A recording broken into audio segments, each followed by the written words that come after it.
So এবারে আমরা এই আরবিআই এর কোয়ান্টিটেটিভ টুলস এর আর একটা টুলের উপরে আমরা ডিসকাস করছি, and that is repo rate. আমরা সবাই শুনেছি রেপো রেট, পেপারে দেখি রেপো রেট এত হয়েছে। এখন দেখো রেপো রেট কত, 6.5%। কিন্তু এই রেপো রেটটাকে, রেপো রেটই বা কি, ওয়াই রেপো রেট, এই ওয়ার্ডটার মানেটা কি? রেপো রেটের অ্যাকচুয়াল মিনিং হচ্ছে রিপারচেজ রেট। এটাকে শর্টে বলা হচ্ছে রেপো রেট। এখন রেপো রেট মানেটা কি? যেরকম ধরে নাও যে কোনো একটা কমার্শিয়াল ব্যাংকে কিছু টাকার প্রয়োজন আছে, আমরা ব্যাংক রেটে কি বলেছিলাম, লং টার্ম। এবারে আমরা বলছি শর্ট টার্মের জন্য, কিছু দিনের জন্য, কিছু সময়ের জন্য, একদিনের জন্য, দুদিনের জন্য আমাকে টাকার ব্যাংকের, কমার্শিয়াল ব্যাংকের টাকার প্রয়োজন আছে। তখন টাকাটা সে কি করবে, হয়তো বললো, রিজার্ভ ব্যাংকে বললো যে আমার 100 কোটি টাকা চাই, আমি তোমাকে আগামীকাল ফেরত দিয়ে দেবো, 106.5 crores মাত্র ফেরত দেবো।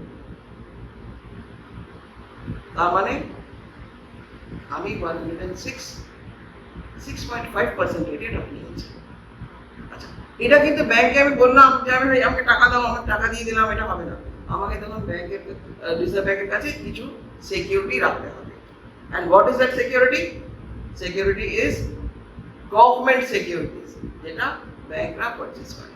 গভর্নমেন্ট সিকিউরিটিজ, আনএনকাম্বার্ড গভর্নমেন্ট সিকিউরিটিজ, যেটা আরবিআই এর কাছে গচ্ছিত রাখবো, এবং সেটা বলবো যে আমি এত দিনের জন্য নিচ্ছি, দুদিনের জন্য নেব, কি এক রাতের জন্য নেব, এত টাকা নেব, এবং আমি 100 কোটি টাকা নিলাম, আমি তোমাকে কালকে সকালবেলা কিংবা কালকে বিকেলবেলা তোমাকে টাকাটা দিয়ে দেবো, 106.5 crores আমি তোমাকে ফেরত দিয়ে দেবো। দ্যাট ইজ আই এম রিপারচেজিং ইট। এবং সেই ততদিনের জন্য আমি গভর্নমেন্ট সিকিউরিটিজ তোমার কাছে গচ্ছিত রাখলাম। কিন্তু একটা কথা এখানে বলে রাখা দরকার, যে আমার কাছে যা এসএলআর আর যা আমার কাছে যা গভর্নমেন্ট সিকিউরিটিজ আছে আমি সব দিতে পারবো না,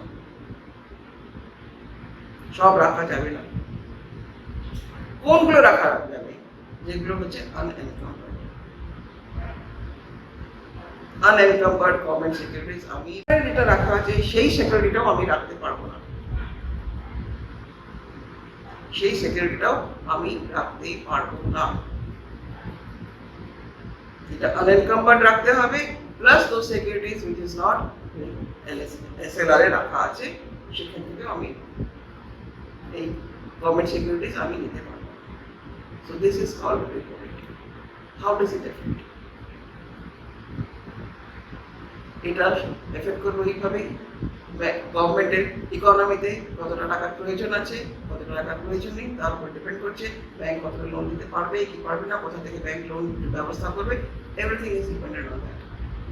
শর্ট টার্মে যদি লাগে সেটা দেবে। For any reasons bank might need loans for a short term, even for a fortnight. That is comes under repo rate. Now what is reverse repo rate?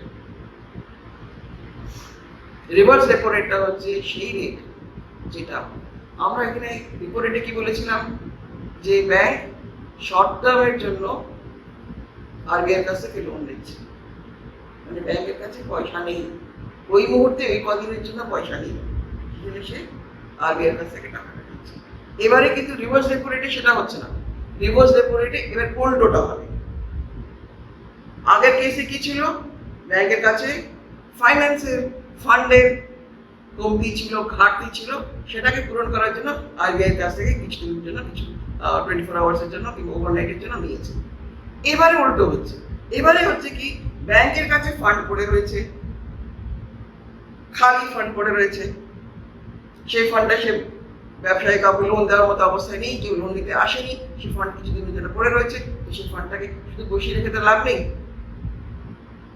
সেখান থেকে তো কিছু আয় করতে হবে, কারণ ব্যাংকের বেসিক মোটো হচ্ছে টু আর্ন প্রফিট। তাহলে কি করতে হবে, সেই টাকাটা কোথায় রাখতে পারবে, অন্য কোথাও রাখতে পারবে না, তো রাখার একমাত্রই জায়গা আছে, সেফ জায়গা আছে কোথায়, আরবিআই। কারণ আমি জানি যে আমি আরবিআই এর কাছে রাখলে আমি কিছুদিনের মধ্যে ওটা যখন চাইবো আমি তখন টাকাটা ফেরত পাবো। ইজ দ্য সেফেস্ট, বাট ওটা রেট অফ ইন্টারেস্টটা একটু কম হবে। তোমরা দেখবে রিভার্স রেপো রেটটা হচ্ছে কম, ওটা হচ্ছে 6.5, এটা হচ্ছে 3.35। তার মানে আমি যদি একদিনের জন্য, দুদিনের জন্য, 3 দিনের জন্য, 5 দিনের জন্য যদি রিজার্ভ ব্যাংকের কাছে টাকা রাখি এবং বলি আমি 5 দিনের জন্য রাখছি কি 10 দিনের জন্য রাখছি, that rate of interest that the bank, commercial banks are going to earn, that is 3.35 only, and this is reverse repo rate. It is the reverse of the repurchase rate. This is the difference between these two. So এইভাবেই bank, reserve bank of India manage করছে কি profitability. It is managing the inflation, it is controlling the inflation, it is regulating the inflation, it is regulating the money supply, it is seeing to it that there is an economic growth in the economy, and especially now because we are talking of being the third largest economy in the world.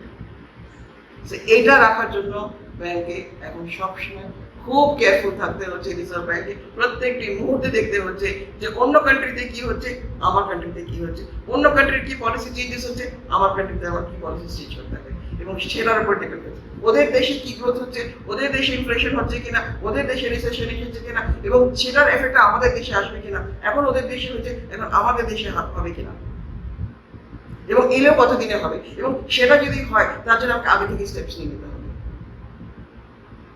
These are all the tools, both the quantitative and qualitative tools, that the Reserve Bank of India is going to take care to see to it that India is not affected by the recession, India is not affected by the inflation of the Western world, of the European countries. এবং প্রত্যেক মুহূর্তে India is always one step ahead, trying to be one step ahead. এক পায়ে এগিয়ে সবসময় ওদের চেয়ে এক পায়ে এগিয়ে থাকতে হবে আমাদেরকে, and that is what the Reserve Bank is doing. That is the main function of Reserve Bank of India at the present juncture. এই মুহূর্তে এই কাজ Reserve Bank of India সেটাই করছে, by controlling CRR, by controlling SLR, by controlling bank rate, by controlling reverse repo rate, by controlling repo rate. এগুলো খুব প্রয়োজন আছে। সো এখন আমরা এই মুহূর্তে স্টপ করি। আমরা নেক্সট সেশনে আমরা অন্য দুটো টুলসের, কোয়ান্টিটেটিভ দুটো টুলসের সম্বন্ধে আমরা ডিসকাস করব। ঠিক আছে, ফাইন।